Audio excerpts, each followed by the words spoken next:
Hello, and welcome to Cover to Credits, the bi-weekly podcast where we discuss books and their movie adaptations. I'm Ian George. And I'm Adina Hilton. In this episode, we'll be discussing The Disaster Artist. The Disaster Artist was written by Greg Sestero and Tom Bissell and published in 2013. And the film adaptation came out in a year that I did not write down. And was directed by James Franco. Yes. That part I do know. Give me 1 second and I will give you that year. Cool. 2017. Got it. Wasn't the build up to Nailed that? it. I totally stuck the landing on that one. No doubt. We are doing The Disaster Artist, which is... It's such an interesting adaptation. I think it's one of the most meta adaptations we've done. So meta. Because, the book is the true story. Okay, so this is a real story of the people who made The Room, a film, an original film, not an adaptation. Yeah. And the cult status of this movie and, like, the craziness of its production. So this was all written by the one co-star who played Mark in the film. Yeah, Greg, yes. And then this book came out, and then a movie was made based on the book, which recounts, like, the making of this movie. Yeah. And so it's, like, this wild, absurd mashing of, like, based on a book that was based on true events about this movie that they're making in this other movie. Yeah, and I mean, it's helpful to just think of the book and movie, The Disaster Artist, as just being a behind-the-scenes look at an actual movie that was made. Yeah. So that's how I think about it in my mind. But I mean, I think hopefully all our listeners are at least familiar with The Room and know what it is. But it truly is one of the weirdest films, if you could even call it a film, that I've ever seen. Truly bizarre. And even the book kind of opens up talking about it being like a surrealist piece of work almost. It's like such a odd...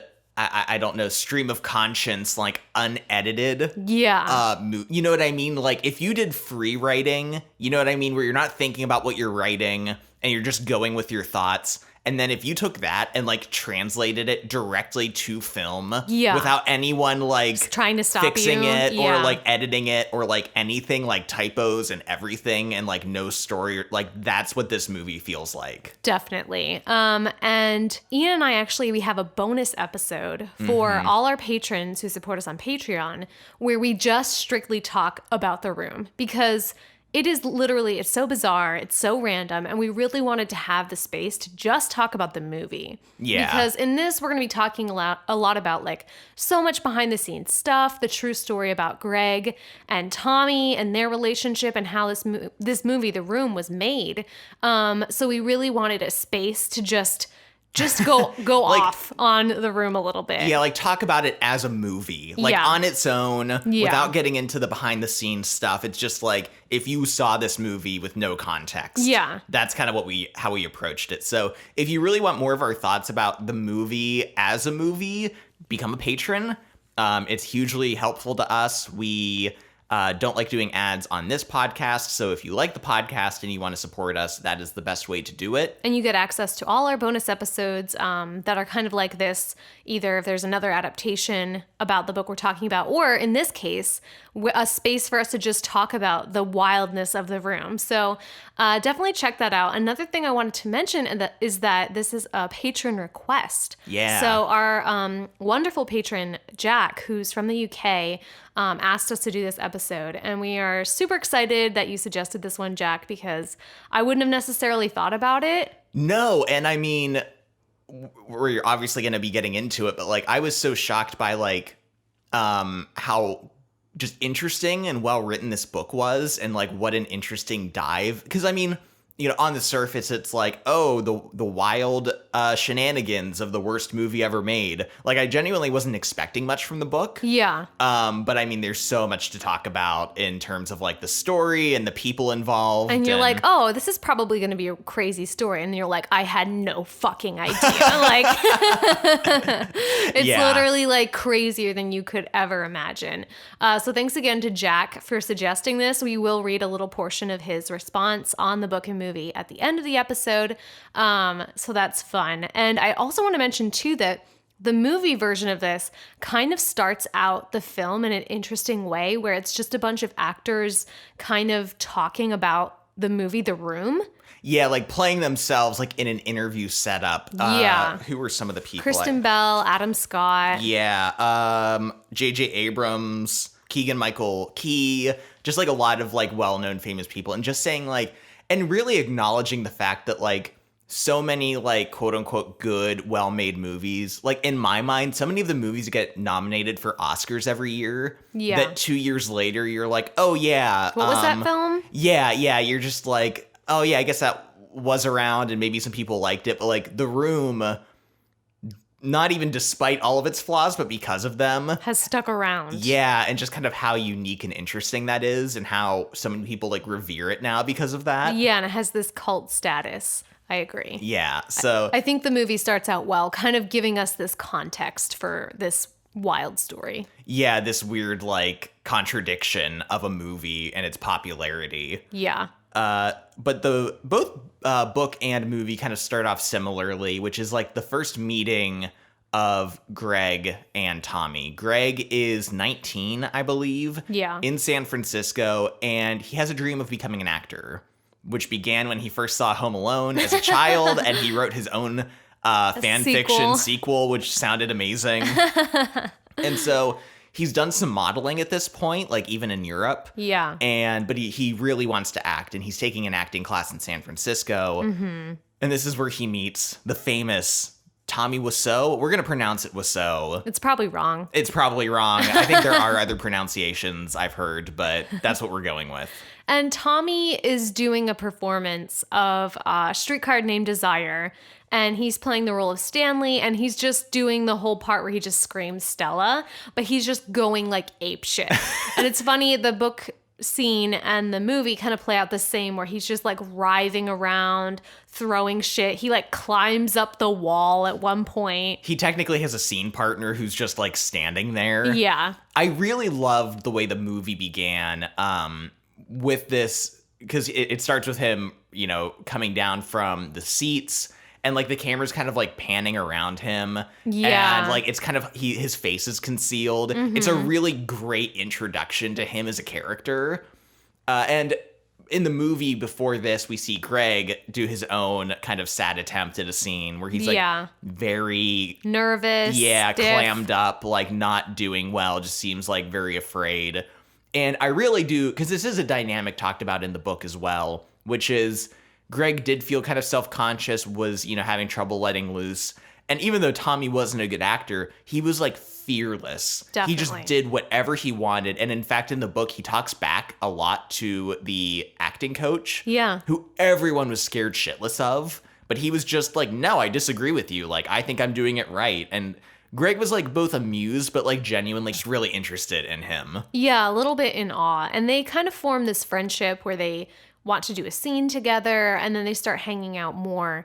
And they have kind of this weird dynamic, like Ian was saying, like Greg kind of admires him for his fearlessness. Yeah. And he's just sort of like weird, and it allows Greg to be his own weird self without inhibitions, because, you know, compared to Tommy, he's like normal. Yeah, and like Tommy will embarrass him a lot, but like I do think it's like a very interesting dynamic, especially at the start, where you can almost understand why Greg puts up with so many of Tommy's weird eccentricities. Yeah. And also Tommy is very supportive, which Definitely. is another good quality. Like Greg's mom has been very dismissive. Dismissive of his acting career. But Tommy's just very openly like, yeah, if you have a dream, you have to go for it. Yeah. And he's kind of this just like uninhibited like embodiment of pursuing your dream like at all costs. Yeah. Let's talk a little bit about Tommy's appearance and whole general vibe. So he has dyed jet black hair that's like down to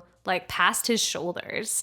And he has this weird Eastern European type accent that's impossible to place. And he keeps claiming that he's from New Orleans. Yeah, and another thing he's like very vague about is his age. Yeah. There's a scene where Greg's mom is like kind of confronting him and asking him questions, and she asks how old he is, and he's like, Yeah. I'm Greg's age, and she's like, you're 19. Yeah, in the movie, she's like, yeah, and I just turned 14. Yeah, so like he's kind of this weird enigma and kind of like all this like these mysterious elements. He's also like vampiric, if that's a word. Like Definitely. he's very like a human vampire, very pasty and weird and just kind of like sinister in an odd way. Yeah, has really weird hours, is up super late at night. And his physique is described as kind of interesting because he's alternatingly like ripped and then also looks like he's dying. Yeah, definitely at points, like, I was pretty convinced that he was, like, on steroids of some kind. I remember at one point much later, when he's, like, even more ripped, after Greg hasn't seen him for a while, they describe his kind of stomach jutting out a bit, which I think is, like, a symptom of if you're on steroids. Interesting. Yeah, so I have a feeling there was something going on there. And James Franco, who directed this movie and plays Tommy, does a really great job of capturing like Tommy's accent and just the way that he talks. Yeah. And also kind of his weird characteristics like the haha, like the Yeah, I mean, James Franco really gets in a good performance in this movie. I think he does a really good job. Yeah, the only thing I will complain about in terms of James Franco is his face is too fresh and too young. He definitely, yeah, because I mean, Tommy Wiseau is this super, but I mean, then again, Tommy Wiseau's face, like, I don't think could ever be really. Oh, no. Because he like looks older, but also like maybe like he's had plastic surgery. There's like this weird melty quality to his face. Yeah, someone said like an action figure you put in the microwave, which I really loved. Yeah, so like James Franco really does capture like the characteristics, the way he talks, but he can't capture like the horrible, like creepy, sad face of Tommy. Yeah, which is like a quality that's like almost impossible to totally grasp. Definitely. So in terms of their friendship, like they really bond over James Dean and kind of idolizing him as like the perfect actor and kind of the one that they're trying to embody. They have this whole part in the story where they go to James Dean's where he died in a car crash. Yeah. And in the movie, it's really significant because they make kind of this promise to each other that they're going to pursue their acting dreams and like help each other and like kind of hold each other accountable. Yeah, and this is like another quality of Tommy that Greg admires is like Tommy was the one who's like, let's fucking go. Like, let's drive there. Yeah. Greg's like, it's a few hours away. And Tommy's like, fuck it, let's do it. Yeah.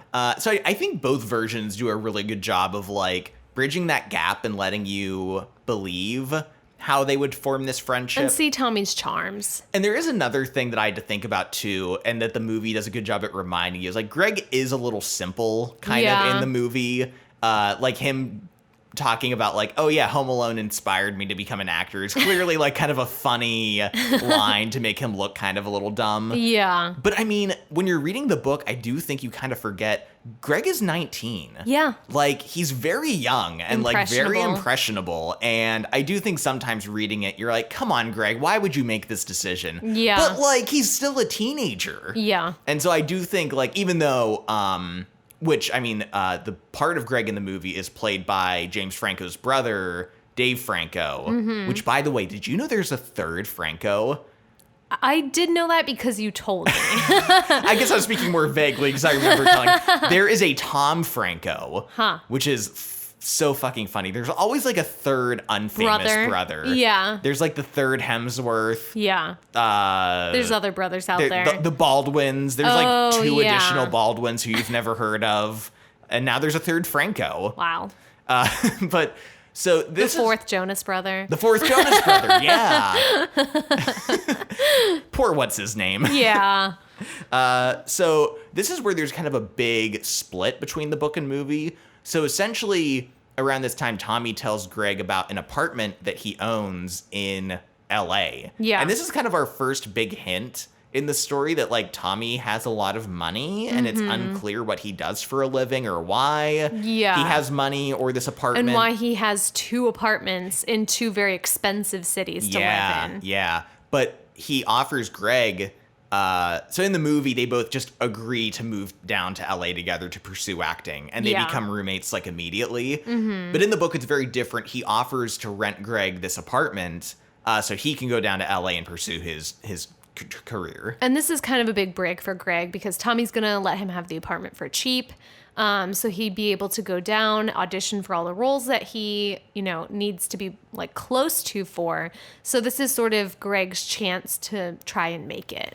Yeah, and whereas the movie just kind of is like, Greg does find an agency to represent him. Yeah. But outside of that, it's just like he's not finding any luck. But I really loved this part of the book because it kind of goes in depth a decent amount about like what his career was like. Yeah. Him getting like very small roles as like extra or an extra in the background here and there. And then like I think even a small part in a soap opera at one point. Yeah, and just going out to all of these auditions and how like endless and also kind of hopeless it is to do this and live this type of life, like looking for auditions, trying to like, get like someone to represent you, which he eventually does. But the whole process, and he does eventually get a pretty significant role in a retro puppet master. I have never heard of that before. Everyone remembers where they were when they first saw Retro Puppet Master. It is funny because Greg, his mom is from France. Yeah. And he speaks French really fluently and can like do the accent. So that's kind of what lands him this role. Yeah. And it's interesting. This is like something that keeps coming up in the book. Like he first thinks Tommy is French. Yeah. And Tommy can speak French. And there's another, the one guy on set of the movie is French too. So like, it's funny how it keeps popping up. But he gets that role because he can do the French accent. And it, like, goes well, but then after that, it's kind of, like, nothing. And he also gets a small role in Patch Adams. Yeah. Which I've never seen it, but I'm almost, like, interested to watch it just to, like, spot him. Yeah. Because he actually does have a scene, kind of, with Robin Williams and Philip Seymour Hoffman. Wow. And it's funny reading it because you're like, wow, he's made it, right? Like, once you've had a role with Robin Williams. Oh, yeah. Like, you have to believe that. Yeah, for sure. But, like, it's so interesting to read, like, that really didn't amount to anything in his career. And how hard it is to really, like, break into the industry. In contrast, like, the movie just kind of shows both Tommy and Greg kind of spinning their wheels in LA, not getting parts, not being able to find anything. And they have this scene where Tommy is feeling, like, really kind of dejected and lost. And they're both on this, like, balcony in their apartment. And Tommy is sort of doubting whether or not he wants to keep pursuing this acting dream because he feels like people don't like him, don't accept him, and that he's not good enough. Yeah, I think the movie does a really smart thing where I think, watching The Room, and the book implies a lot of this too. There's a lot of dialogue and references to things that are clearly references to Tommy's real life. Yeah. So, like, so much of The Room is clearly, like, either things that happened to him or things he perceived happened to him. Mm-hmm. And the movie plays with this by sprinkling moments like this throughout the film, like them on the roof talking. Yeah. And it's like, oh, was this the inspiration for like the rooftop scenes in the movie? Yeah, exactly. Or there's a scene where he gets really pissed off and starts like smashing a newsstand on the street corner in kind of a weird, lazy way. And it's like, oh, is that like the freak out scene in the movie? I just really liked all these moments where it's kind of hinting at like, was this the origin point of this part later when he made the movie? That's a good thing I didn't even pick up on, but I think that is kind of cool. Yeah, but Greg kind of uses this moment to be like, remember we made this promise to each other. We can do it. Like, we can do this together. And then makes kind of the offhand comment, like, I wish we could just make our own movie. And Tommy is like, yes, here we go. Yeah. And I think the movie definitely creates a lot of sympathy for Tommy. Yeah. More than anything. Like, he's quirky, yeah. But like, ultimately, you feel bad for him because he has this dream. But because of, like, the way he looks and the way he talks and things like that, like there's just this wall that he can't penetrate in the Hollywood industry. Yeah, and the book does make reference to him taking these like voice classes and trying to get rid of his accent. And just kind of like, you do feel really bad for him in that way. Like him wanting to be this kind of all-American guy, but not fitting that image really. Yeah, and so the book also creates like a lot of sympathy for Tommy, but there's also a really darker side to Tommy presented in the book. And this is like probably one of the most significant divergences in the book and the movie is like the book paints a portrait of a much more complicated person. Yeah. Who is like disturbed and equal parts problematic as he is like sympathetic.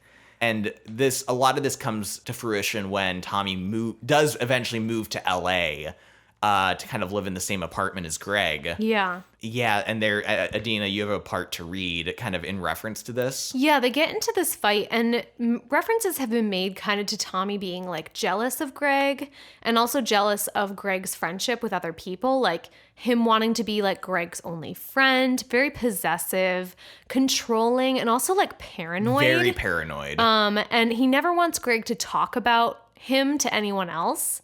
Like, he's very suspicious. And so they get into this fight because he feels like Greg is talking about him to this other, like, friend that he has.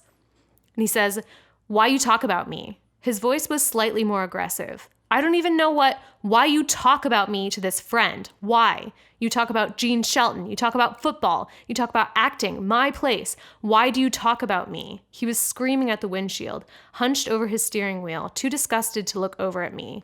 "Why do you talk about me? I thought I trust you and you talk about me." Now I was scared. Tommy had completely lost control of himself. What was he so afraid of?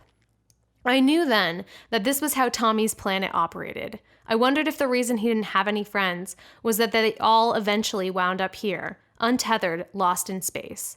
"Tommy," I said, "I don't even know why you're so upset. Why do you do this? Why do you do this?" He wasn't hearing me. He was lost in the orbit of his own rage. "Look," Tommy said more calmly, and I knew instantly that he'd been preparing the speech for a while. "I decide I'm moving to Los Angeles to be actor. I just want people to leave me alone. I can't have anyone around at this time. Now is time you find your own place. I cannot trust you.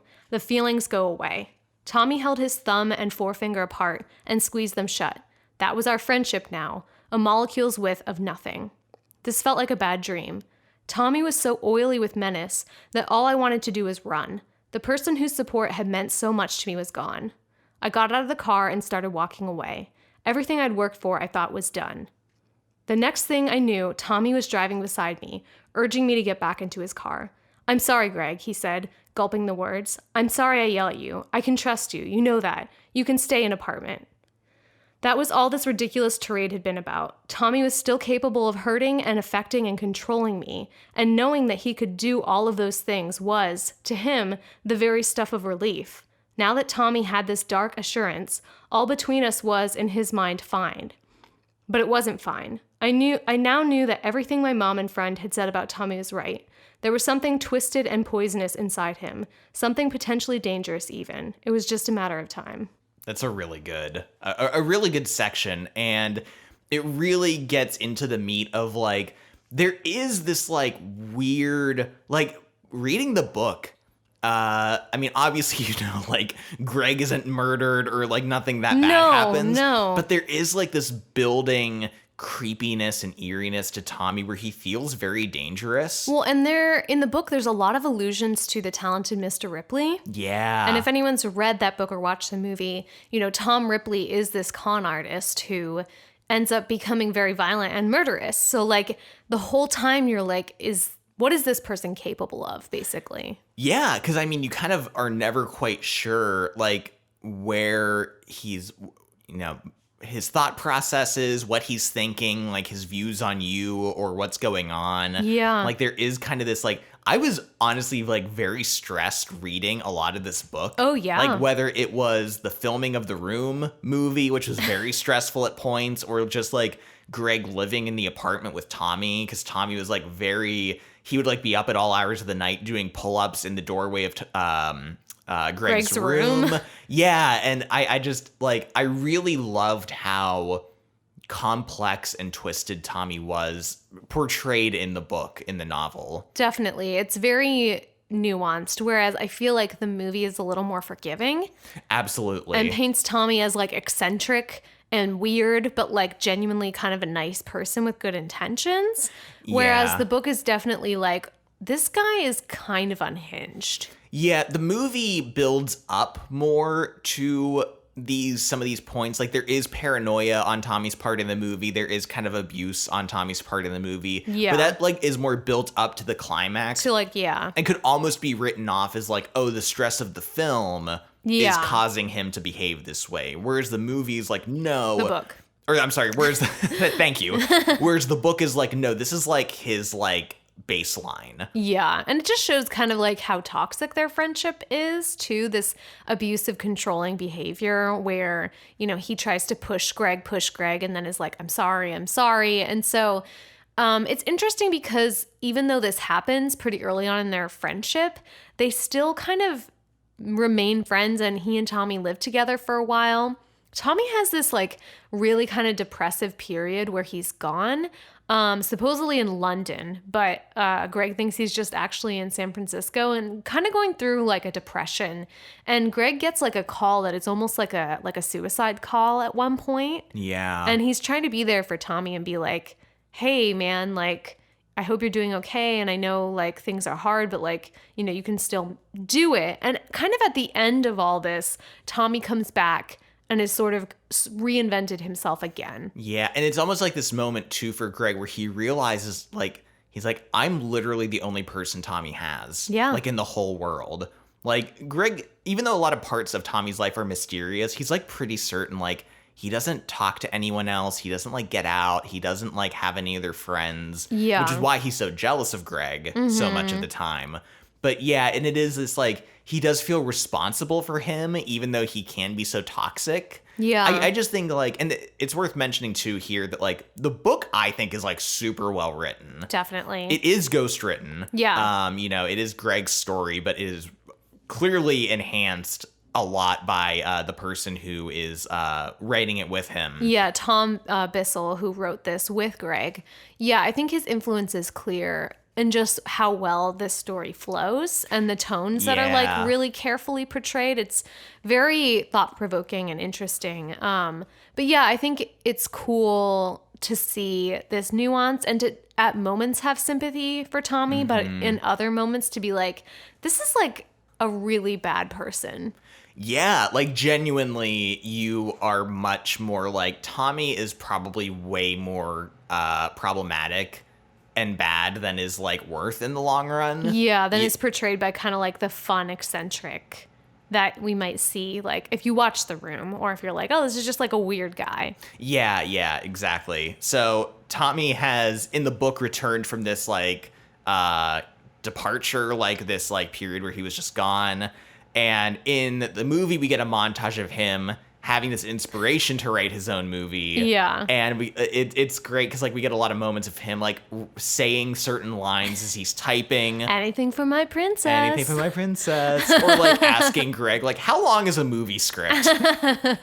And, like, even, like, the hint, because at one point, apparently there was, like, a whole subplot where, like, he was a vampire in the room. Also, maybe Johnny is vampire. I loved that line thrown in, just, like, to hint at that, because it was true. True, he truly was considering that subplot. Yeah. And eventually he has the finished script for The Room. He presents it to Greg and has him read the entire thing.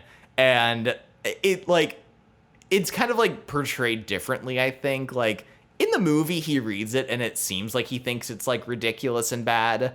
But... No, he thinks it's good. Does he? Yeah, he says it's good. Well, he says it's good, but, Yeah. like, there's a moment where he's reading a line, and he, like, gives Tommy a look. Yeah. That, to me, was like, what the fuck is this? Or what's going on?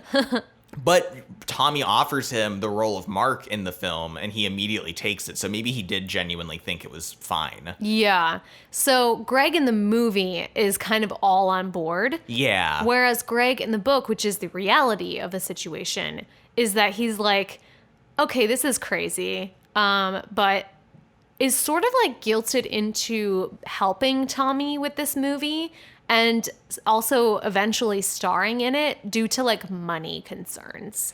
Yeah, so he originally agrees to become the line producer of the movie, which a line producer is like a guy who just kind of like takes care of all these little small tasks that like the director's too important and busy to take care of, or, Yeah. you know, writing checks, ordering pizza for the crew, like all these little things, like, but Although, honestly, Greg didn't know what a line producer was. Yeah. But he agreed. He's like, yeah, sure.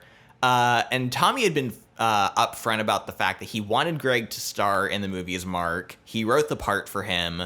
And Greg is very resistant to this for a while. Yeah. And it's the night before they start filming. They've already casted another Mark. Mm-hmm. And Tommy is like, listen, I want you to be in it, and I will give you a unspecified sum of money. Yeah. We don't find out how much in the book. No. But it's so much, and also a new car. Yeah. And it's so much money that Greg is like, fuck. Yeah, and kind of agrees to do it. And like they kind of like push out the other Mark in like a very shitty way and Yeah. like sly type of situation.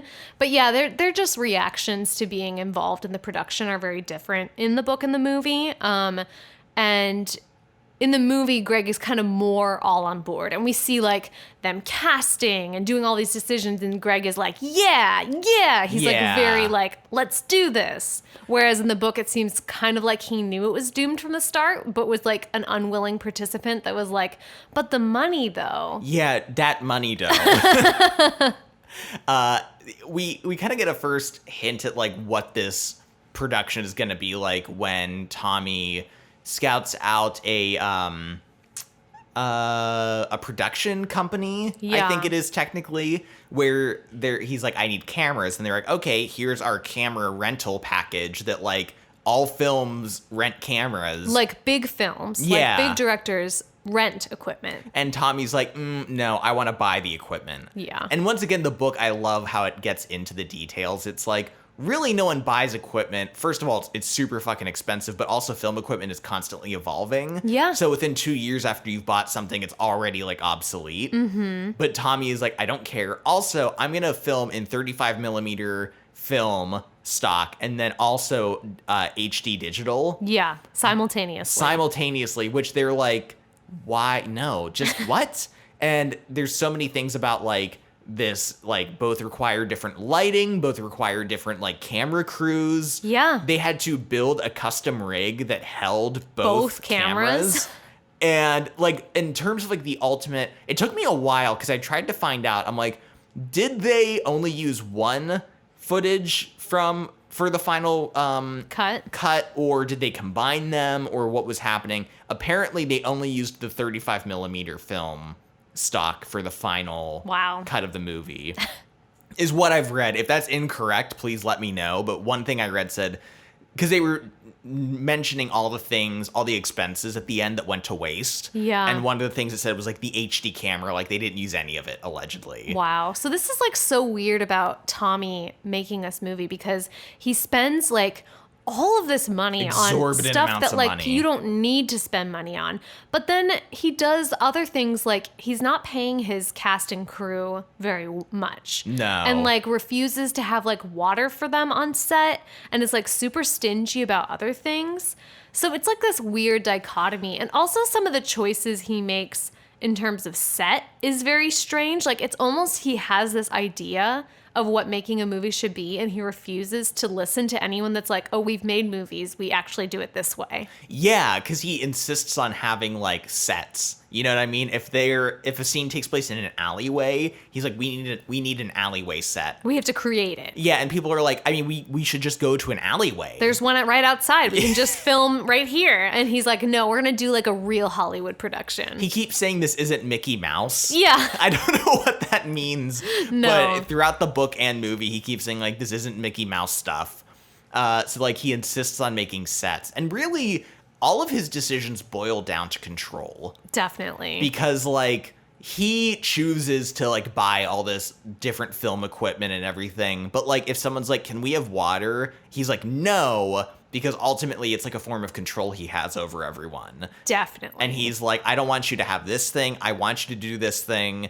The whole movie is like one giant power play. Yeah, it really is. And it goes the same with like the script, because like so many, like when I said like the script is like a stream of conscience, I believe that. I think he like only wrote it. He made one pass through it and was like, it's done. And he didn't read back through anything. No. And because I mean, one scene in particular that they talk about in the book is that like it begins as a phone call. Yeah. And then it ends with Lisa walking her mom to the door. Yeah, like at some point the phone call became a real scene. Yeah. So like there are so many things like that, but like Tommy is so stubborn and people are like, hey, should we change this because it doesn't make any sense?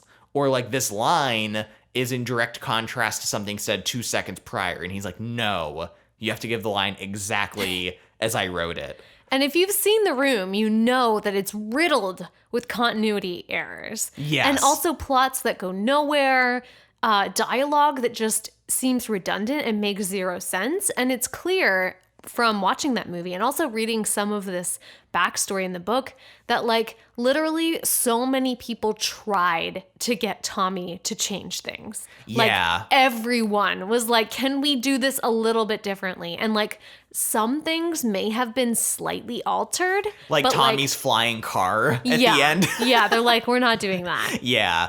The book though, if you like the movie The Room, I mean, this book is good for a number of reasons, but it's also like a treasure map or like a schematic for the movie where like so many things you understand now why they are the way they are because either it's just the way Tommy wrote it and he refused to change it, or like, oh, this weird thing happened where we had to change actors. Yeah. Like, suddenly you're like, oh my God, I understand why so many of these things are the way they are. Yeah. So, like, it's very rewarding from that perspective to read. Be like, how could this happen? And you're like, oh, this is how it could happen. It's very simple. Another thing I just want to briefly mention is the spoons thing, which if you've been to a live or like a movie showing of The Room, there's a lot of traditions for watching it. And one of them is throwing spoons at the screen. And it's because literally they had like the worst set design possible for Johnny and Lisa's apartment, where they just bought these like random picture frames and they just came with like stock footage of spoons in them. And Tommy refused to change them to like put in anything to make it look like a more realistic house that humans would live in. So like literally if you watch The Room, you can see that there's just these like little like photo frames in the background that just are of spoons. It's, oh my God, it's so funny. It's like, and this kind of goes back to like the weird control aspect where like, but there were things that clearly would have benefited. Yeah. But I guess it all goes down to like what Tommy wanted from the experience. Yeah. Like he wanted a stage where he could act. Yeah. And like the camera would be focused on him. And the details of everything else do not matter. Yes. Yeah. It's like as long as he gets his scene where he gets to be like super dramatic, it's like everything else around him is like totally null and void. Yeah. Let's talk about one of the scenes. Let's talk about the Chris R scene. I do really love the way, and this is true, this was one of the first scenes they filmed, and the book acknowledges that the character of Chris R., who's like this drug-dealing gangster, is genuinely one of the best performances in the movie. Yeah. I mean, to be fair, it's just him hyped up demanding money and swearing with a gun. Yeah. So it's like he didn't have to do quite as much absurdity. But he was being like very sincere. Like the emotion was there. Yeah, no, he was. It's like genuinely one of the few like decent moments of like performance in the movie. But like it was one of the first scenes they filmed. And I do love in the movie, they're watching this performance. And by the way, Chris R. in the film is played by Zac Efron. Oh my God, he's so good in it. He's so good. He's so funny. And it's this scene where like it's genuinely everyone on set is kind of like taken aback by how like his intensity, how in character he is. Yeah. And when it cuts the shot, everyone's like, wow, and they like applaud. Yeah. And I love it because it's kind of this, it's like the peak of the production is like at the very beginning, people actually are like, maybe this won't be terrible. And then it just completely goes it's like downhill. It's like the top of the roller coaster where things seem good before it plummets. Yeah, and I love in this scene too that Chris R is threatening the character of Denny And in the movie, he's played by Josh Hutcherson. Yes. Oh my God. He is so funny as Denny. He's so good. The wig that he's wearing is so ridiculous. And like, he's always like, wait, how old is my like character supposed to be? And Tommy's like, I don't know, like your age, like 15 or 16. He's like, I'm 26. And was another true thing where like that actor was one of the oldest actors working in the film, but he was also portraying one of the youngest characters. And it's so weird. But honestly, Josh Hutcherson just in the wig. He doesn't even have to say anything. He's just so funny. It was like one of my favorite parts of the movie. Genuinely, yeah, he was so good. That scene was remarkable. And there's another scene following that, and I kind of like am vague now at this point as to like what was filmed in what order. Yeah. But there is a scene with Greg that he has with the character of Peter on the rooftop scene. Yeah. And in the film, this is like the following scene. So we still haven't seen Tommy yet, and it's Greg trying to work with the weird dialogue and trying to like actually give a good performance at this point. And we see him kind of like struggle and then ultimately kind of like nail it. Yeah, kind of overcome this challenge. So you are seeing him trying to do well in this film at this point still. Yeah. Also, I do have to give a huge shout out to the person playing the actor who's playing Peter in the film is Nathan Fielder from Nathan For You. Yeah. And I'm such a huge fan of him in general and his show. And I love... as far as I know, it doesn't appear in many movies. No. But he captures the essence of this character so perfectly, though. Yeah. I think he does a great job in this film. I love in the movie, though, that we get these 2 scenes of filming. And, like, it seems like things are going well. And Greg seems really, like, positive about the movie. And then the next scene that we see happen is when Tommy is trying to have this rooftop conversation with Mark and do the whole, like, I did not hit her. I did not. I can't even read the whole thing. It's bullshit. I did not hit her. It's not true. I did not. I did not. Oh, hi, Mark. Oh, hi, Mark. And literally, it's so funny. This is one of the best scenes in the movie because they really play it out like it probably happened, which was like Tommy could not remember his lines. He could not remember anything. Like he bursts out of the little like rooftop thing and is like, I forget. Yeah. It's also a great showcase for Seth Rogen's character in the film. Yes, who plays Sandy, the script supervisor. Yes, and it's so interesting to read about because Sandy in the book really took on a lot of the directing aspects in the film, kind of like trying to give some sense of continuity, kind of reining in Tommy's like eccentricities. Yeah. And Seth Rogen, and at first I was like, yeah, Seth Rogen and James Franco have worked together in the past. Like, that's probably why he got cast. But I actually watched some behind-the-scenes footage for The Room. And Sandy, in real life, I mean, he is kind of a more stout kind of build of a man. Yeah. But he also sounds like Seth Rogen. Really? Genuinely. Oh my gosh. He has the same kind of, like, vocal patterns, which just made it so much better. But, like, I love hearing Seth Rogen's character just like straight-faced reading the lines back to Tommy. I did not hit her. I did not. It's not true. It's not bullshit. True. It's bullshit. I did not hit her. I did not. Like hearing those lines in that context. And then by the end, the entire crew is repeating the lines back to him. Everyone is exhausted. Finally, Tommy is able to nail it with the help of a prop water bottle.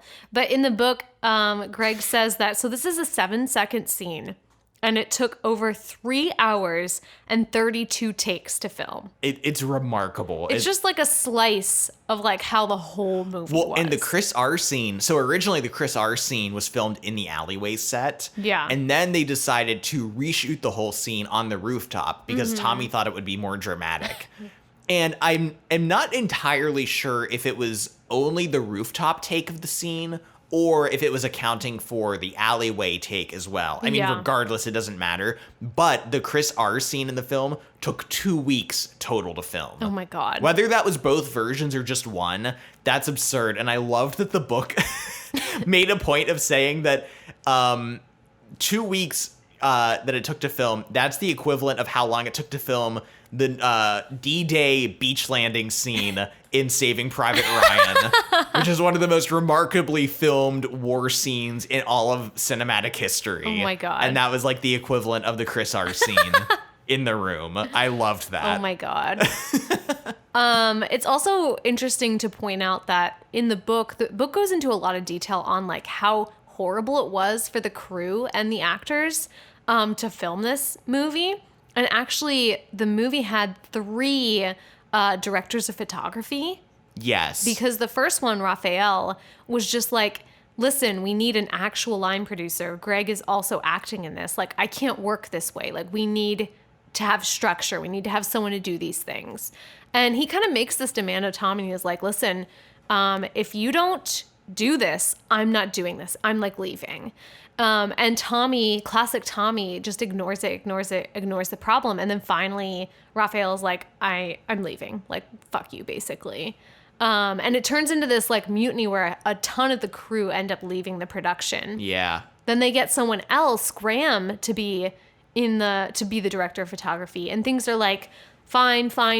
And then finally Graham is like, listen, we need a generator because the equipment needs to be able to run and not have to charge all the time. Like, it's slowing down production. I can't work like this.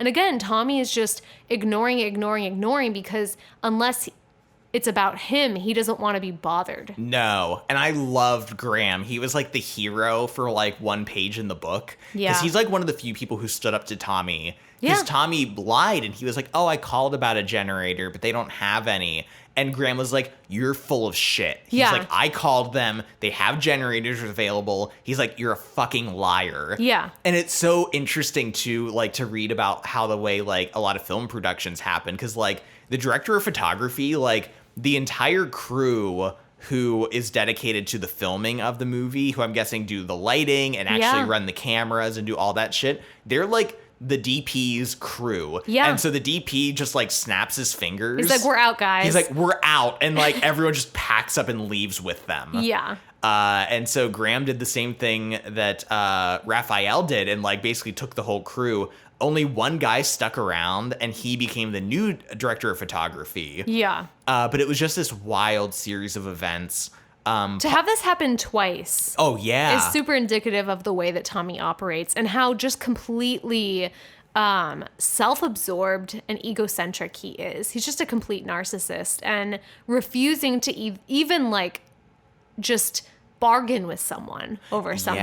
Yeah, for sure. So yeah, that was another one of the wild like behind the scenes stories going on. We talked about Sandy. Let's talk about a specific scene / how it's indicative of a larger theme within the movie of The Room, which is the role of women. Definitely. I am sure you all know about the infamous sex scenes in The Room. Yes. It's hard not to notice them because they take up so much time in the movie. Honestly, the first half hour of the movie The Room It's is just all sex one scenes. of the horniest movies I've ever seen in my life. Just everyone is trying to get it on in that film. Yeah, and like the book and movie kind of go into detail about how uncomfortable these sex scenes were to film. Yeah. Not only because of just the weird way that they happen and progress, but just the way that Tommy clearly doesn't care about respecting the woman who plays Lisa in the movie at all. Yeah, her comfort or like, you know, for example, when movies usually film sex scenes, it's what's called a closed set, which means all non-essential people who film the movie, like so caterers and like kind of everyone else, like get the fuck out. Like people are going to be naked. They're going to be in a very vulnerable, intimate kind of scene together. So like it's all about like reducing the number of spectators. But Tommy was like adamant. He's like, no, everyone stay here. In fact, like everyone like gather around. Yeah. And like, because I mean, ultimately it was so much about him showing off his physique, him trying to like be the sex symbol. And he like literally wanted an audience for it. Yeah, it's very creepy. And he's very rude and just so terrible to the actress, Juliet, who plays Lisa, like criticizing that she had like pimples at one point and that other times just like being like really weird about like making out with her during the sex scenes and clearly like being like almost like coming onto her. Yeah. And it just being super uncomfortable. And I feel so bad because this is clearly a woman who's trying to like make it in the film industry and saw this as like her opportunity. And the amount of time she has to be like show some nudity and like make out with Tommy just makes you sympathize with anyone. But I did want to like read too a portion of the book about just the way that Tommy writes women in his movie. Yeah. So the book says, for all Tommy's issues with women, it should be said that he does try throughout the room to provide his female characters with emotions and activities he regards as realistic. Unfortunately, these womanly emotions and activities usually involve sitting around, shopping, drinking wine, gossiping, getting banged, or some combination thereof. Tommy's female characters have no inner dimension at all. They're idealized, but half-heartedly. From Tommy's artistic perspective, a woman is someone who's supposed to be on the couch when a man gets home, someone who's supposed to know how to order her man a pizza when he has a bad day, someone who's been trained to regard a dozen roses as a gift of universe-exploding significance. And then the scene, they're talking about the scene with Lisa where she talks with her friend Michelle, and all of Tommy's ideas about women are at play. The women have apparently just returned home from shopping. Did you get a new dress? Johnny asks when he enters the scene. They're being manipulative. Lisa tells Michelle that Johnny hits her, but good news, she's also found someone else. And they're guzzling Merlot. So. Yeah, there's just like, we said in our bonus episode on the film The Room, the most consistent thing about that film is its portrayal of women. Yeah. Which is that they're either like manipulative or calculating or self-obsessed or like or sociopaths. Yeah, incapable of like even like having human emotions. Yeah. And it's really just like, I think, super enlightening about Tommy as a human being that he would write these characters and like also stand by the fact. And there's another part that like ends up in the final movie too, where Mark is telling this story about this woman who got beat up by her boyfriend, and Tommy laughs about it. Yeah. And and it's portrayed in the movie too, because everyone's like, what? Why are you laughing? Why is he laughing? Yeah. And they're like, could we get a take where you don't laugh maybe at this like really fucked up story? And he just like won't do it. Yeah. And they're just like, well, fuck it. Like he won't do it. Okay, let's just move on. Yeah. And they're just like, it's unclear. He's just like, oh, it's human emotion. People act weird sometimes. Yeah. And it's like, what does that mean? What are you saying with this? Yeah, there's a deep undercurrent of misogyny in The Room, and also coming out in the book where they talk about the way that he treats women in filming and just a lot of different circumstances. In the movie, it's kind of like he's kind of rude in this scene when they're filming the sex scenes, but it's almost tied to the fact that Greg wants to move in with his girlfriend at this time in the movie. And it's almost like Tommy's taking out his frustration about that and feeling like Greg's abandoning him in this sex scene. So it's definitely like kind of more about like what's going on with him and less about how he's just a complete asshole and a misogynist. So yeah, but I do also like though the fact that like the cast and crew are like very angry with Tommy about his treatment of Lisa, and like in fact Paul Scheer, who plays Raphael, the director of photography in the film, I give a lot of credit to, especially in this scene. Like they are really like throwing a lot of words back and forth, and Raphael is like, fuck you, you've embarrassed that girl enough. Like, yeah. And I mean, it's also worth noting the woman who plays Lisa was 23 when this film was made. Like a really young actress, like really vulnerable. And I think this in a lot of ways is the climax of the film. This is the climax of like the dysfunction, Tommy's control over everyone, like things falling apart. I do think it plays out well in terms of like addressing kind of the seriousness of some of this. Yeah. Even though it does also kind of write off a lot of it as like, oh, Tommy is just like losing control of things and being upset about it. So it is a little complicated in terms of like how to feel about it exactly. Yeah. And there's also this weird aspect in both versions where Tommy is secretly filming the actors and crew. Yeah. He says that it's for a documentary, but it's really so he can like spy on them and to find out what they're saying behind his back, which is another like controlling, paranoid aspect. And it's funny too, because this comes out and comes through in the movie The Room, where Tommy's character Johnny is like obsessed with like taping phone conversations in the movie. Yeah. And like the people involved in the filming are like, this actually makes no narrative sense because Tommy actually hears Lisa admit that she's having an affair to her mother. And like Tommy is sitting on the steps where they totally can't see him. So why does he need to film this conversation? And Tommy is like obsessed with having this plot inserted into the room. And in the book, Greg talks about how Tommy actually like tapes all his phone conversations in real life. Yeah, like at one point, Greg discovers like all these tapes and starts listening back. And he's like, fuck, this is like one of my conversations when I first met him. Yeah. And it's just kind of like further diving into the paranoia that Tommy has, both like in real life and like specifically on the filming set. Yeah. Like wanting documentation of like what people are saying about him and everything. So I did like that aspect coming around in the film too. And just like how screwed up everything is with him. Yeah.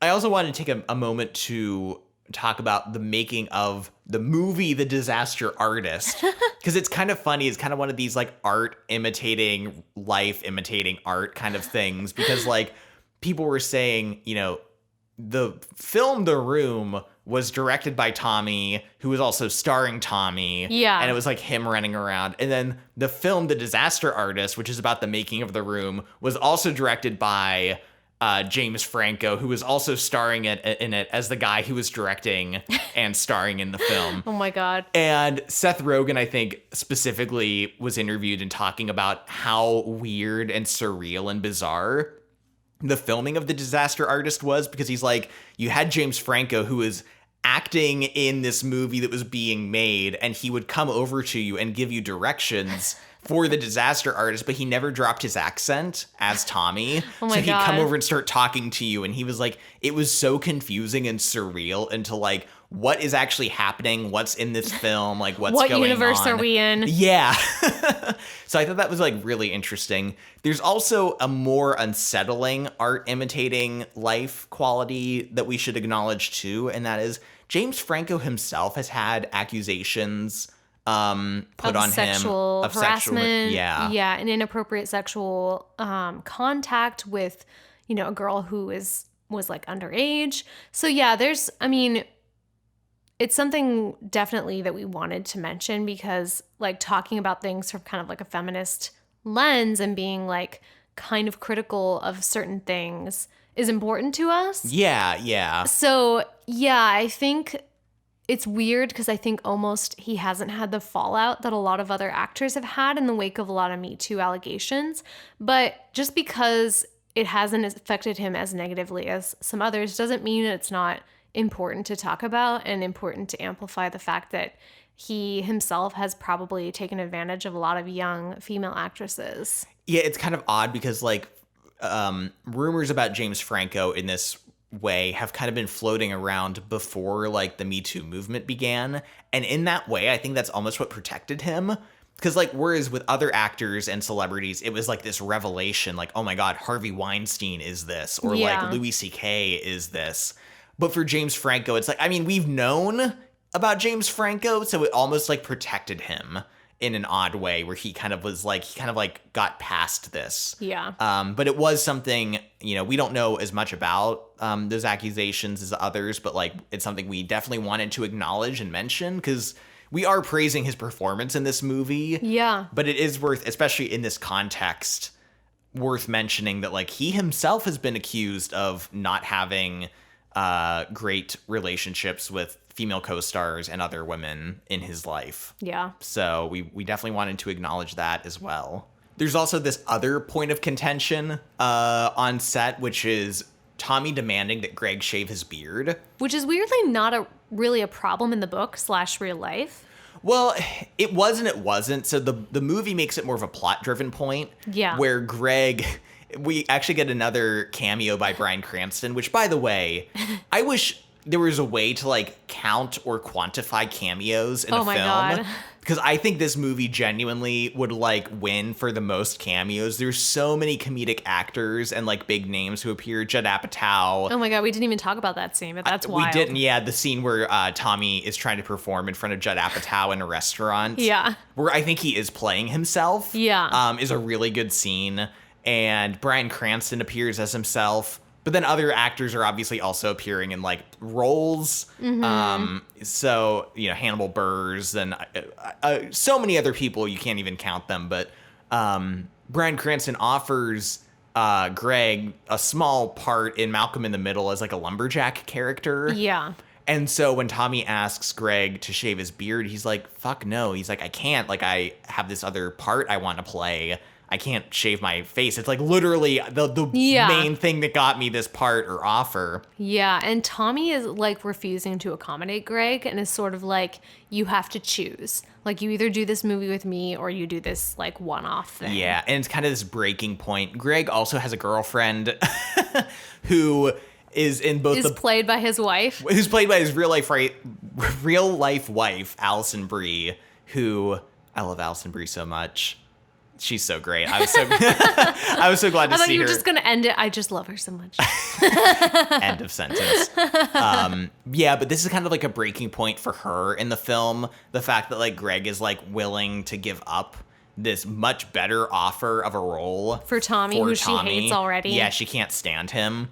The book is a little more interesting.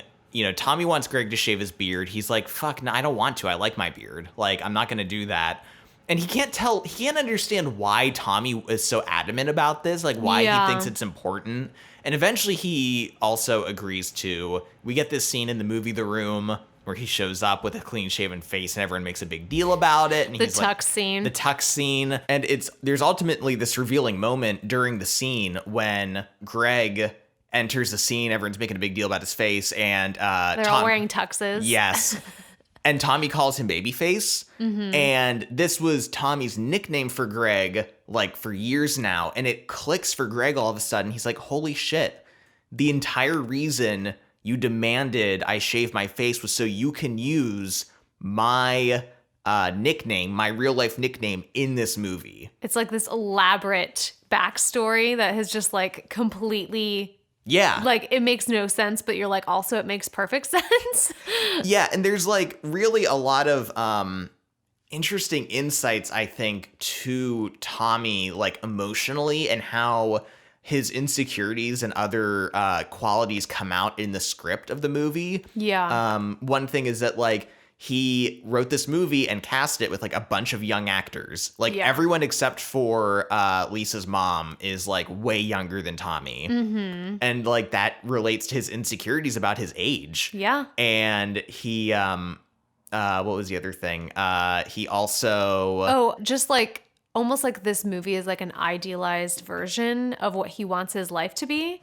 Yes, yeah. Like in The Room, you know, he has this best friend who does betray him, but like, and this, you know, girlfriend who's with him, but like, you know, is surrounded by people that are always singing his praises. Yeah. From Denny, his like son, to Lisa's mom, who seems to like him more than she likes Lisa.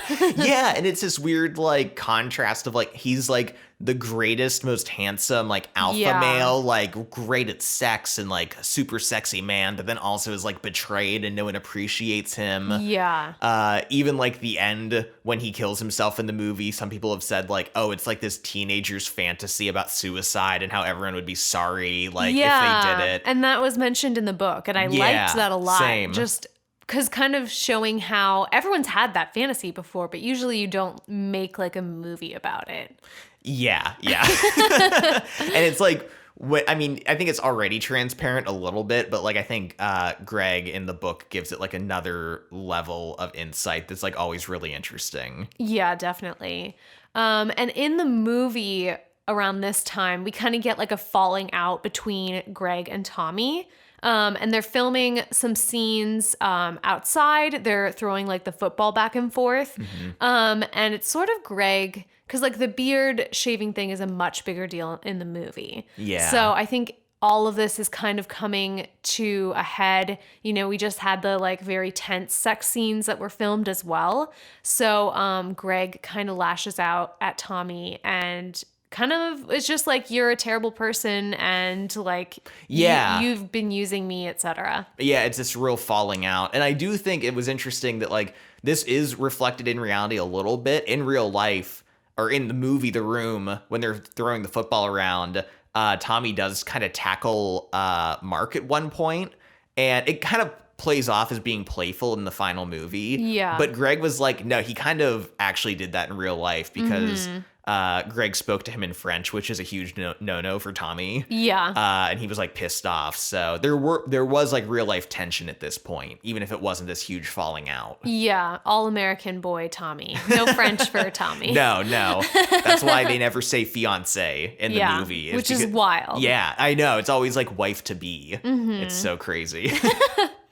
There's also a lot of interesting things revealed about Tommy in this San Francisco trip because, you know, they're filming a lot of outdoor sequences, like when they pull up to the mysterious duplex apartment. Condo. Yeah, the exterior shot of that was filmed in San Francisco, along with like the coffee shop scene. Yeah. And the infamous flower shop scene with Hi Doggy. Oh my God.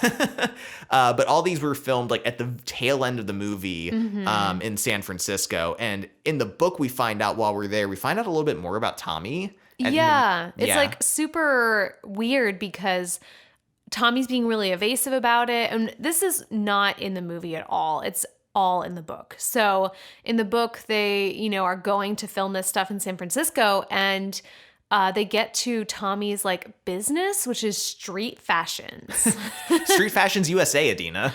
And this is apparently like possibly how he's made his money. Maybe. And Greg kind of finds out like he doesn't only own a business, like he owns a whole like block basically, or like a warehouse of other stores and buildings. Yeah. And like the coffee shop that they film in for the coffee shop scene, like he rents it out to like a pizza place. So he was like able to film there because he's technically the owner. Yeah. So like all this weird stuff kind of comes out about Tommy. It's kind of like The Great Gatsby. Yeah. You know what I mean? Where you're like, oh, how does he make his money? And like, except, you know, it'd be The Great Gatsby if like Gatsby got a head injury during the war or something. Yeah. And ended up like Tommy Wiseau. Yeah. I love that actually. Maybe he was trying to make a new Gatsby. Maybe that's his artistic vision. Maybe that's like who he really idolizes. Wow. I'm shocked he doesn't say Old Sport a whole bunch.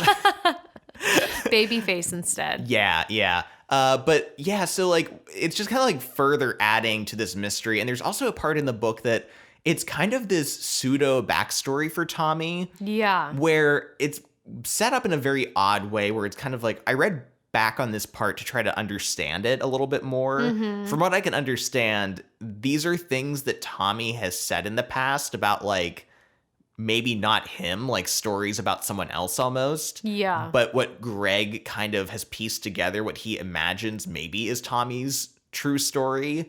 But it's also filled with contradictions, and he's like not sure if it's like true at all. Yeah, to me these felt like really interesting and odd interludes in the book, and they don't start to happen until like kind of midway through, and there's maybe like 3 or 4 of them. Yeah. Where it just sort of like breaks from the story and starts talking about this mysterious man's past, growing up in, you know, Eastern Europe, and then eventually like leaving the Soviet controlled area and going to France, and then, you know, being like having these very like low wage jobs and struggling, eventually moving to America. They almost felt like it was Greg's imagination taking over. Like, I don't know. It felt so fantastical and dramatic and very like beaten down man, like kind of make something of himself. So maybe there are kernels of truth in there, but I was very doubtful as to the accuracy of any of it. Yeah, I mean, I certainly wouldn't say even any of it's true. It's all kind of shrouded in like this obscurity.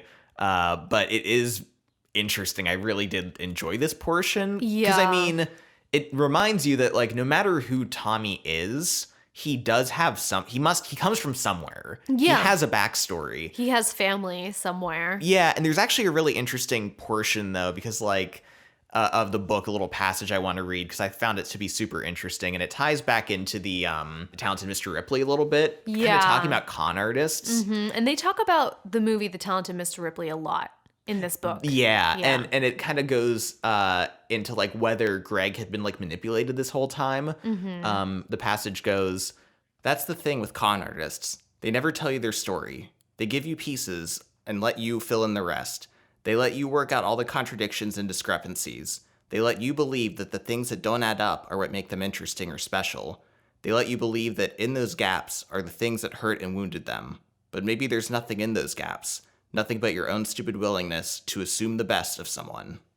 I love that passage, and I'm really glad we read it here when we're talking about his backstory, because I think that's a really great reflection on Greg's part, like including these like mini asides about Tommy's maybe mysterious past, but also maybe acknowledging like, yeah, but also it could just be me wanting to fill this in and kind of make this his story. I mean, to go back to the Gatsby comparison, like, you know, when you see a figure like that who like doesn't want to talk about their past, or like when you read about them, I should say, even like, you're like, oh, they must have something traumatic. They must have something like deep down that's like tearing them apart, or that makes them, you know what I mean? It's dramatic and tragic. And it always ends up being that way in fiction. But in real life, it's like, why would you really be that, you know, bottled up about yourself, unless maybe the thing they're hiding is that there's nothing there. Yeah. And they're just a shitty person, essentially.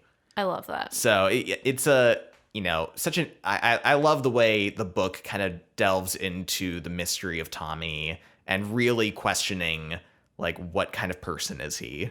Definitely. I think it's done really well. Yeah. So wrapping up the story a little bit now, in the movie and in the book, some time has passed. Tommy has been frantically editing the footage of all of this together. I don't think they cut any of the sex footage, probably at all. No, well, I think originally, because Greg got an early cut of it, I think the sex scene was actually like, first one was actually like 8 minutes long. Oh my God. Something like absurd. And then got trimmed down to 3. Oh my God. Yeah, it's unbelievable. But like, I think the only things that were cut were the original Chris R take in the alleyway. Okay, yeah. And then the HD footage that was used for the movie. So, but yeah, so the premiere is happening. Tommy put a ton of money into, like, he put up a billboard for the movie. Oh my God. That was up in LA for 5 years. For 5 years. This billboard was up. In a prominent spot. Yeah. And it became, it's interesting, like, finding out more about this kind of thing, because, like, there's this other podcast called How Did This Get Made? And the hosts of that show, early on in that podcast, talked to Greg about The Room. He came on the show. And this was before the book was released. So he was actually able to, like, dish out interesting stories and stuff that nobody had known at this point. Wow. But the hosts, who all 3 are actors and all 3 actually end up in this movie, including Paul Scheer. But they were joking because they were talking about the billboard. Like, they all knew the billboard. Yeah. And they were all like, I thought it was a weird church. I thought it was like a vampire movie. There was a phone number on it, so who knows? But yeah, so like Tommy puts a ton of money into promoting it, and they still have to like basically pay people to come to the premiere as well. Yeah, so this premiere is happening. Tommy kind of pressures Greg into coming, picks him up in a limo. They're ready to go. One of the funniest parts in the movie, just the way it was acted, was when Tommy and Greg are in the limo and they get there and everyone's like, hey, you're here. And then Tommy's like, keep going, keep going.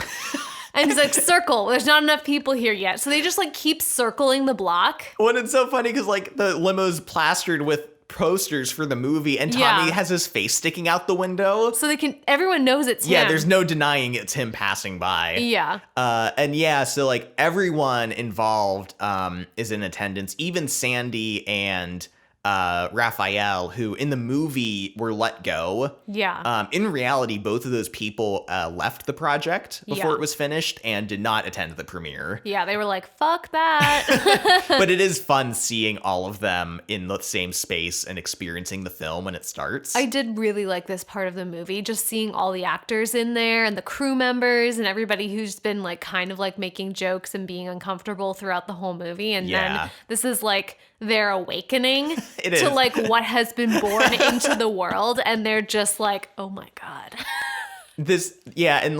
So this premiere definitely plays with like the facts of what happened, because in reality, the premiere was just like uncomfortable and like some awkward chuckling. Yeah. And the book actually, like, we don't get to that part. Like, the book leaves us off when they're about to watch the movie at the premiere and then kind of like fades to black, I guess you could say. Essentially. And I think it just kind of like leaves it to us because we sort of know what happened after that.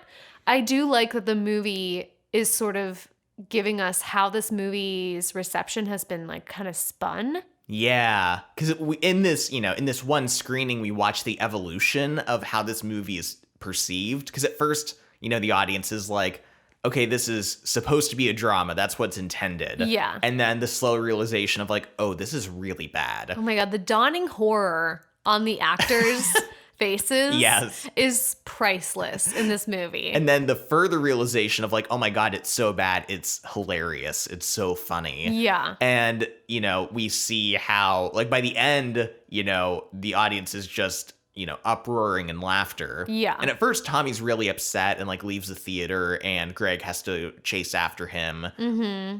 And, Tommy in a similar fashion is at first really upset that no one's taking his film seriously. Yeah. But then, Greg kind of convinces him like, look, like everyone's having a really good time. Everyone's enjoying this. Like they're having fun. And in that moment, Tommy has to embrace what he has made. He pivots. He does. He makes a strong pivot. You have to admire him. He saw where the market was going and he pivoted. Yeah. This also reflects reality because like since the movie's come out, he's like claimed it's a dark comedy and like I think he's trying to like take credit for its success instead of it just being like a complete fluke that it's so bad people love it. Yeah. So I do think even though it's fudging a lot of the facts, I do think the way the movie chose to like go about the premiere scene, kind of encapsulating the room's evolution. Yes, exactly. So I think it was very effective in that way. I agree. So that's basically the end of the story, but the movie kind of leaves us with a few more details and mentions that Greg and Tommy are still friends. And actually, I was looking this up, and they have both collaborated on 2 other movie projects together, which is since shocking. The Room. Yeah, and this also goes back to that interview on how did this get made, because Greg was much more, he actually described making The Room as fun. He kind of talked about how like, oh, each day it was like, how can Tommy fuck this thing up? And so, and it's hard to say because like the book is much more, I don't want to say dramatic, but like really diving into the stressfulness of everything going on. And it taps into like so many dark elements. And I feel like the perspective that we're getting from Greg, at least in the book, is that like, this is kind of crazy that this happened to me. I was sort of swept up in it. I didn't really want to do it. I was doing it for the money.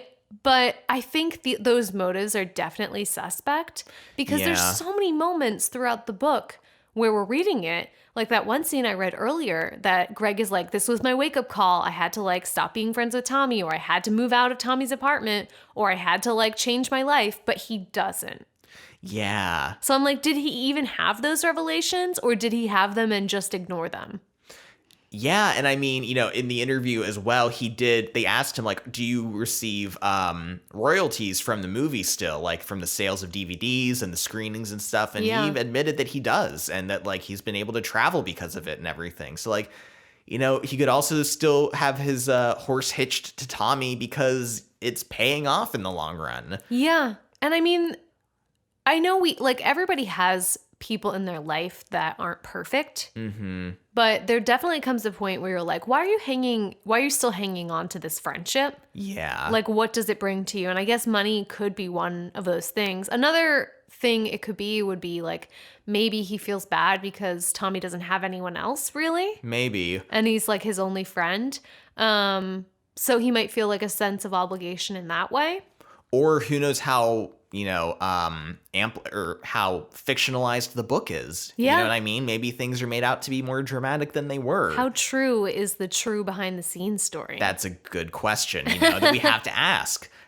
So those are kind of like all lingering questions about Greg that are still kind of on our minds, I would say. Definitely. Another thing I think we're kind of like left thinking about too is that like I think both the book and the movie kind of leave us with trying to create the impression that like Tommy, should be almost like proud of this despite everyone panning it, and that like he did make it, he made the movie, and like at the end of the day, he did it. Yeah, he had his artistic integrity and kind of like trying to make it a little bit of a inspirational underdog story. Yeah. But ultimately, I think we have to address the fact that Tommy's fucking rich. Yeah. And ultimately what got this movie made was money. Oh yeah. He poured over $6 million into making this movie, into promoting this movie, into keeping the movie in a theater for 2 weeks so it would be eligible for the Academy Awards. Yeah. Like,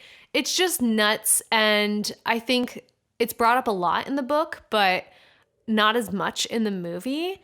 And I do think it's important to bring up because like so many of these things that Tommy's able to do, and he's able to get away with a lot of the like terrible things he does to people because he has money. Yeah. And I mean, at the end of the day, like, is this the kind of like, I love that The Room exists. It's so funny and absurd. Oh, and like, I'm glad that it happened and is out there, but like, should we be celebrating the man who made it? And like, is he worth celebrating? Like, I think the book and story in general have a lot of interesting points to bring up about like, what is art? You know what I mean? Yeah. And like, what makes something successful, and like how much should you stick to your integrity and vision, and like, no matter what everyone else says.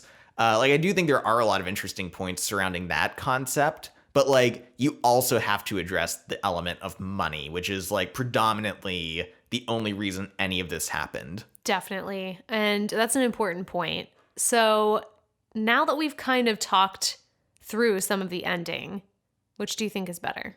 I'm going to say undoubtedly the book. I agree. I really do like the movie. And I will say when we first saw it in theaters a few years ago, before reading the book, I walked away being like, that was great. And I loved it. And I still do. I really enjoy it. Yeah. It's a funny movie. It's definitely still addresses some of the more dramatic elements of what happened.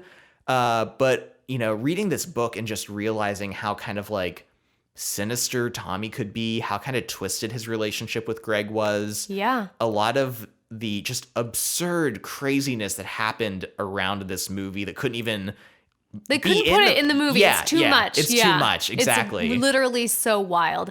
And if you have any interest in just taking like a little mini deep dive into this just absurdity, you have to pick up this book because honestly, I was reading through it. I'm like, oh, that scene. And it gives you so much crazy backstory. And you're like, wow, the stupidity and the idiocy that went into creating just these 3 seconds on screen. Like, it's mind-boggling. It really is, yeah. So, I mean, it's a really well-written book, way better than I thought it would be written. Yeah. I kind of imagined it just be like a cash grab, like, oh, the true story about the worst movie ever made, like... Yeah, well, he does have a ghostwriter. He does. No, true, absolutely. And I'm glad that he got one because he easily probably could have just written it himself and like got it published and like it probably still would have made money just for, the fan base of The Room. Mm-hmm. But the ghostwriter really brought a lot of interesting like even the way the story is told, it jumps back and forth between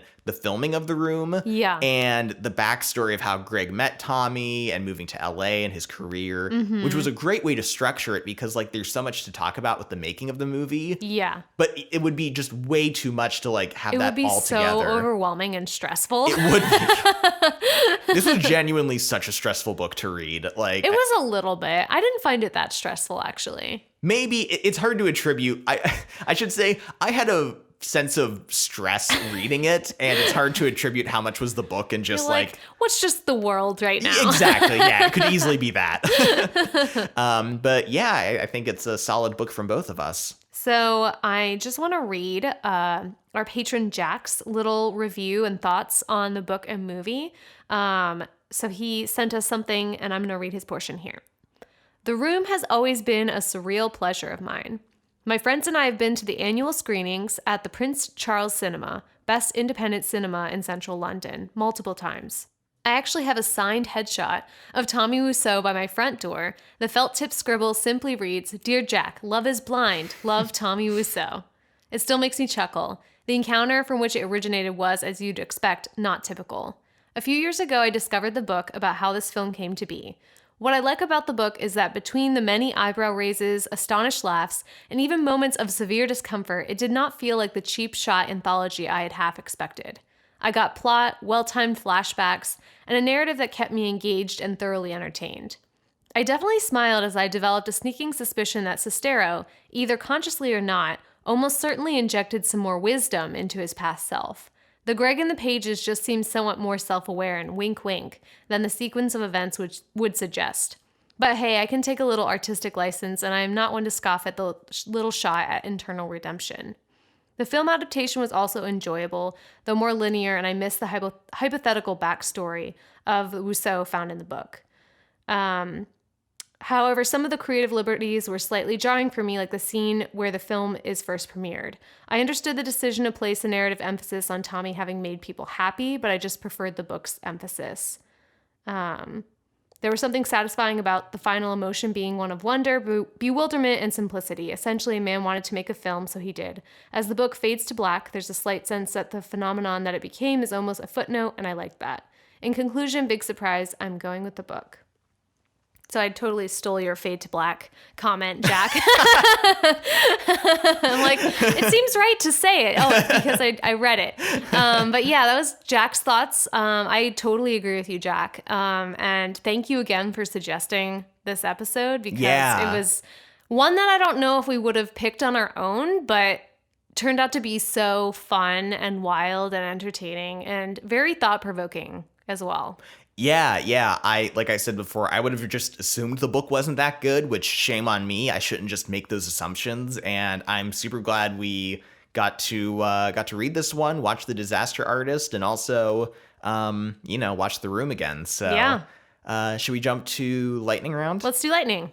So first up for lightning round, I have to just talk about the craziness that is Lisa's mom's character. All of the scenes with her are just ridiculous. And you can tell she's actually like trying to do a decent job. Yeah.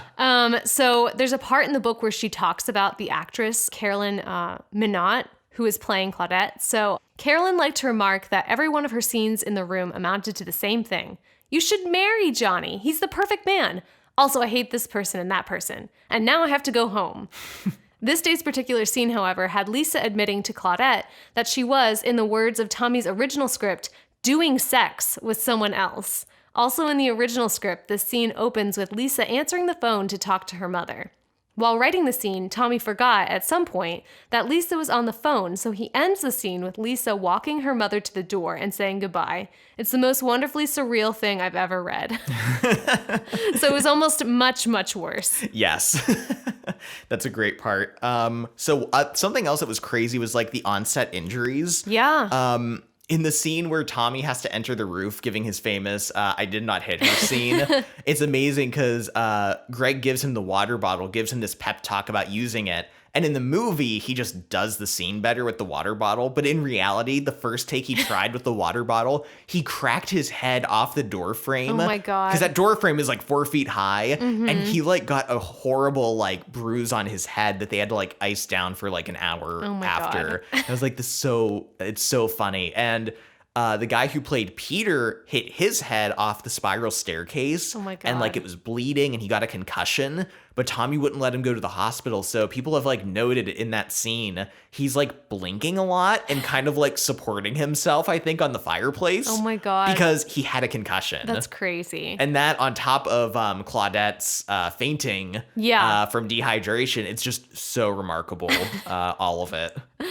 So there's like a little throwaway in the book that maybe Tommy is the Zodiac killer. Also, maybe Tommy's in the mob. But there's a few different theories out there. But I like when Greg sees like the Zodiac killer symbol like in on Tommy's car, and it just has this like momentary panic. Like, wait, what if he is the Zodiac killer? Yeah, he's like, how old is Tommy? I don't know. Oh God. Something else that was kind of funny in the movie was the sequence where they were auditioning actors for the parts. Yeah. And the real auditions for The Room were all like equally like ridiculous, where Tommy tried to jump every actor that walked in to play Chris R. and like insisted on making out with women, which was terrible. But in the movie, it's so obvious that James Franco and Dave Franco were just like in real life improvising, telling these actresses and actors to just do things. They're like, you're on a horse now, and you're playing the saxophone, and like they're covering their mouths because they're clearly laughing. Yeah. But I think it's a really effective scene. I like it a lot. It was fun. So that wraps it up for Lightning Round. And that's the end of our episode. We hope that you have enjoyed this wild ride with us. Yeah. Our patrons, of course, can look forward to the bonus episode on The Room that we recorded. That'll be coming out soon. So yeah, and then thanks again to Jack, to our patron, for suggesting this episode. Yes. Find us on Patreon. You can also leave us a review on Apple Podcasts. That's also extremely helpful to us. Yeah. Find us on Twitter. Find us on Instagram. Find us on Facebook. You can email us at covertocreditspod@gmail.com. Just let us know your thoughts on The Room or The Disaster Artist. We just love getting messages from people and just hearing your thoughts in general. And maybe it's time for a Room watch. Maybe. Yeah. Yeah. You just, break out the liquor. Yeah. Don't watch it sober like we had to. No. It's definitely worth revisiting. Yeah. And thanks for listening to this episode. Thank you. We'll see you next time. See you next time. Bye.